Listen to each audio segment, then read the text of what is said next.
തൃശൂർ ചേറ്റുവ പുഴയിൽ മധ്യവയസ്കനെ മരിച്ച നിലയിൽ കണ്ടെത്തി. പാവറട്ടി പൂവത്തൂർ സ്വദേശി സുരേഷാണ് മരിച്ചത്. മുനക്കക്കടവ് മറൈൻ വർക്ക് ഷോപ്പിനടുത്താണ് മൃതദേഹം കണ്ടത്. ഇന്ന് ഉച്ചയോടെയായിരുന്നു സംഭവം. വെള്ളത്തിൽ കമിഴ്ന്നു കിടക്കുന്ന നിലയിലാണ് നാട്ടുകാർ മൃതദേഹം കണ്ടെത്തിയത്.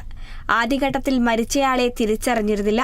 പിന്നീടാണ് മരിച്ചത് പാവറട്ടി പൂവത്തൂർ സ്വദേശി സുരേഷാണെന്ന് കണ്ടെത്തിയത്. ബുധനാഴ്ച രാത്രി മുതൽ സുരേഷിനെ വീട്ടിൽ നിന്നും കാണാനില്ലായിരുന്നു.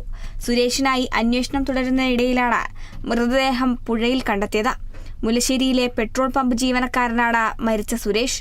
നാട്ടുകാരെ വിവരമറിച്ചതിനെ തുടർന്ന് മുനക്കക്കടവ് കോസ്റ്റൽ പോലീസ് സ്ഥലത്തെത്തി മേൽനടപടികൾ സ്വീകരിച്ച് മൃതദേഹം മോർച്ചറിയിലേക്ക് മാറ്റി. കടപ്പുറം പഞ്ചായത്ത് പ്രസിഡന്റ് സാലിഹ ഷൌക്കത്ത് ഉൾപ്പെടെയുള്ളവർ സ്ഥലത്തെത്തിയിരുന്നു. സംഭവത്തിൽ പോലീസ് അന്വേഷണം ആരംഭിച്ചിട്ടുണ്ട്.